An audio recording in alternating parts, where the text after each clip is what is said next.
आचार्य रजनीश ओशो जी की कथा 99 का चक्कर। तिब्बत में एक पुरानी कथा है कि दो भाई हैं। पिता मर गया है तो उनके पास 100 घोड़े थे। घोड़े का काम था सवारियों को लाने ले जाने का काम था। तो पिता मरते वक्त बड़े भाई को कहा गया कि तू बुद्धिमान है, छोटा तो अभी छोटा है, तू अपनी मर्जी से जैसा भी बंटवारा करना चाहे कर देना। तो बड़े भाई ने बंटवारा कर दिया। 99 घोड़े उसने रख लिए, एक घोड़ा छोटे भाई को दे दिया। आसपास के लोग चौंके भी। पड़ोसियों ने कहा भी कि यह तुम क्या कर रहे हो? तो बड़े भाई ने कहा कि मामला ऐसा है, यह अभी छोटा है, समझ कम है, 99 कैसे संभालेगा? तो मैं 99 ले लेता हूँ, एक उसे दे देता हूँ। ठीक छोटा भी थोड़े दिन में बड़ा हो गया, लेकिन वह एक से काफ़ी प्रसन्न था। एक से काम चल जाता था। वह खुद ही नौकर नहीं रखने पड़ते थे, अलग इंतजाम नहीं करना पड़ता था। वह खुद ही शहर की तरह चला जाता था, यात्रा करवा आता था लोगों के लिए। उसका भोजन का काम चल जाता था, लेकिन बड़ा भाई बड़ा परेशान था। 99 घोड़े थे, 99 चक्कर थे, नौकर रखने पड़ते, अस्तबल बनाना पड़ता। कभी कोई घोड़ा बीमार हो जाता, कभी कुछ हो जाता, कभी कोई घोड़ा भाग जाता, कभी कोई नौकर न लौटता। रात हो जाती, देर हो जाती, वह जागता। वह बहुत परेशान था। एक दिन आकर उसने अपने छोटे भाई को कहा कि तुझसे मेरी एक प्रार्थना है कि तेरा जो एक घोड़ा है वह भी तू मुझे दे दे। उसने कहा क्यों? तो उस बड़े भाई ने कहा तेरे पास एक ही घोड़ा है, नहीं भी रहा तो कुछ ज़्यादा नहीं खो जाएगा। मेरे पास 99 हैं, अगर एक मुझे और मिल जाए तो 100 हो जाएंगे।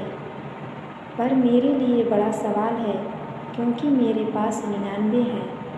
एक मिलते ही पूरी सेंचुरी पूरे 100 हो जाएंगे, पूरे 100 हो जाएंगे।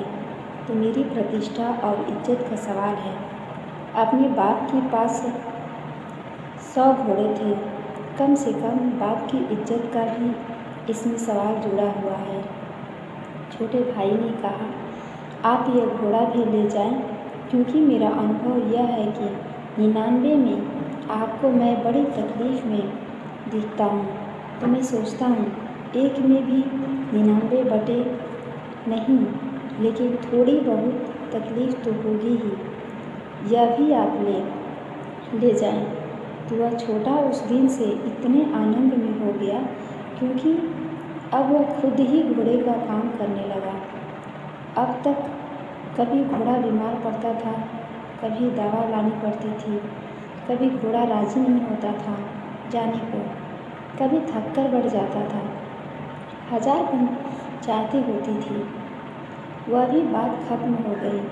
अब तक घोड़े की नौकरी करनी पड़ती थी, उसकी लगाम पकड़कर चलानी पड़ती थी। वह बात भी खत्म हो गई।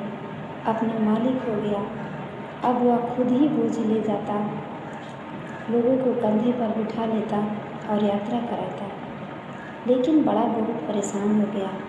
वह बीमार ही रहने लगा, क्योंकि 100 में से अब कहीं एकाध कम न हो जाए, कोई घोड़ा मर न जाए, कोई घोड़ा खो न जाए, नहीं तो बड़ी मुश्किल हो जाएगी। मारपा यह कहानी अक्सर कहा करता था। एक तिब्बत फ़कीर था, वह अक्सर यह कहानी कहा करता था, और वह कहता था मैंने 2 ही तरह के आदमी देखे, एक वे जो वस्तुओं पर इतना भरोसा कर लेते हैं कि उनकी वजह से ही परेशान हो जाते हैं, और एक वे जो अपने पर इतने भरोसे से भरे होते हैं कि वस्तुएं उन्हें परेशान नहीं कर पाती। 2 ही तरह के लोग हैं इस पृथ्वी पर, दूसरी तरह के लोग बहुत कम हैं इस पृथ्वी पर। दूसरी तरह के लोग बहुत कम हैं, इसलिए पृथ्वी पर आनंद बहुत कम है। पहले तरह के लोग बहुत हैं, इसलिए पृथ्वी पर दुख बहुत है।